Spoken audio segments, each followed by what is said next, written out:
ನೀವು ಮತ್ತೆ ಕ್ಲಾರಿಫಿಕೇಶನ್ ಸರ್ಕಾರ ಪರವಾಗಿ ಉತ್ತರ ಕೊಡ್ಲಿ, ಆಮೇಲೆ ಏನ್ ಕ್ಲಾರಿಫಿಕೇಶನ್ ಬೇಕು ನೀವು ಕೇಳಿ. ಅವರು ಉತ್ತರ ಕೊಡ್ಲಿಕ್ಕೆ ತಯಾರಾಗಿದ್ದಾರೆ. ಈಗ ಅಶೋಕ್ ಅವರು ಲೀಡರ್ ಆಫ್ ದಿ ಅಪೋಸಿಷನ್, ನೀವು ಅನೇಕ ವರ್ಷಗಳ ಕಾಲ ಮಂತ್ರಿಗಳಾಗಿದ್ರಿ.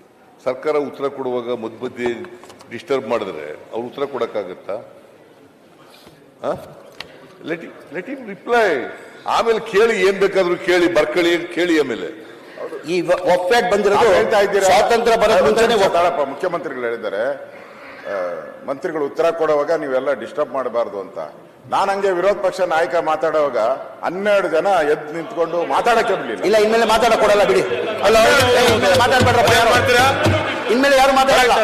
12 ಜನ ಇನ್ಮೇಲೆ ಯಾರು ಮಾತಾಡಲ್ಲ, ಮಾತಾಡಕ್ಕೆ ಬಿಡಲಿಲ್ಲ. ನೀವ್ ಹೇಳ್ತೀರಾ, ನೀವು ಗಲಾಟೆ ಮಾಡ್ತೀರಿ, ನೀವು ಮಾತ್ರ ಸುಮ್ಮನೆ ಇರಿ ಅಂತ ಹೇಳಿ. ಒಂದೊಂದ್ಸಾರಿ ಕಂಟಿನ್ಯೂಯಸ್ ಆಗಿ ಮಾತಾಡಬಾರ್ದು ಅಂತೇನಿಲ್ಲ. ಅವ್ರಿಗೆ ಅನುಮಾನ ಬಂದಾಗ ಕೇಳ್ತಾರೆ.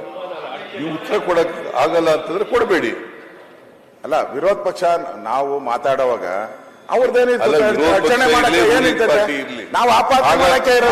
ನಾವು ವಿರೋಧ ಪಕ್ಷದವ್ರು ಮಾತಾಡುವಾಗ ಯಾರು ಯಾರು ಪ್ರಶ್ನೆ ಮಂತ್ರಿ ಕೊಡ್ಬೇಕು.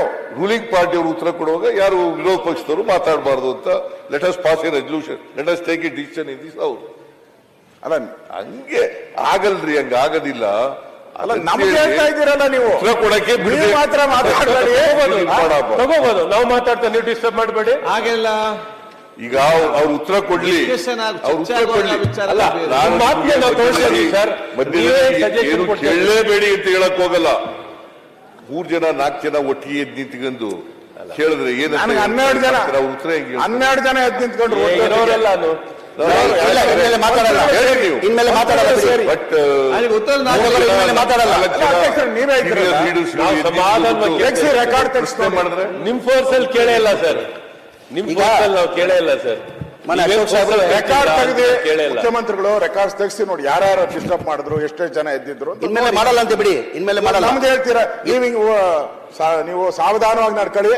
ನಮ್ಮವ್ರು ಮಾಡದೆ ಹಿಂದೆ, ನಮ್ಮವ್ರು ಇದೇ ಕೆಲಸದಲ್ಲೇ ಬಂದಿರೋದು, ಅದೇ ಅಭ್ಯಾಸ ಅವ್ರಿಗೆ ಅನ್ನೋ ತರ ಹೇಳ್ತಾ ಇದ್ದೀರಾ. ಅದೇ ಅಭ್ಯಾಸ ಆದ್ರೆ ಬಿಟ್ಬಿಡೋಣ. ನನಗೆ ಹೋದ್ ಸಾರಿ ಉತ್ತರನೇ ಕೊಡಕ್ ಬಿಡ್ಲಿಲ್ಲ, ಬಾವಿಗೆ ಇಳಿದು ಬಿಟ್ರಿ. ಹೌದು, ಇವಾಗ ಉತ್ತರನೇ ಕೊಡಕ್ ಬಿಡ್ಲಿಲ್ಲ. ಅಲ್ಲ ಸರ್, ನೀವು ನಮಗೆ ಮಾತಾಡಲಿಲ್ಲ, ಅವ್ರ ಬಾವಿಗೆ ಬಿಡ್ಲಿಲ್ಲ. ಅನಿವಾರ್ಯವಾಗಿ ಬಾವಿಗೆ ಹೋದೇವು ನಾವು.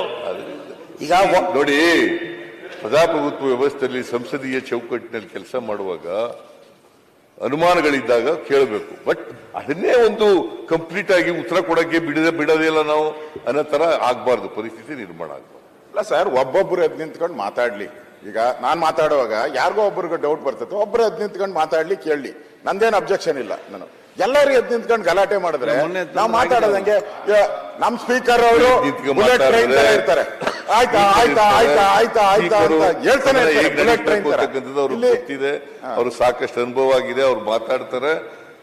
ಬೇರೆಯವ್ರನ್ನ ಮಾತಾಡಿದ್ರೆ, ವಿರೋಧ ಪಕ್ಷದ ನಾಯಕರು ಮಾತಾಡುವಾಗ, ಅಥವಾ ಅಶ್ವಥ್ ನಾರಾಯಣ ಮಾತಾಡುವಾಗ, ಅಥವಾ ಡೆಪ್ಟಿ ಲೀಡರ್ ಮಾತಾಡುವಾಗ, ಇನ್ಯಾರೋ ಬೇರೆಯವ್ರು ಮಾತಾಡುವಾಗ, ಸುನಿಲ್ ಮಾತಾಡುವಾಗ ಹೇಳಿದ್ರೆ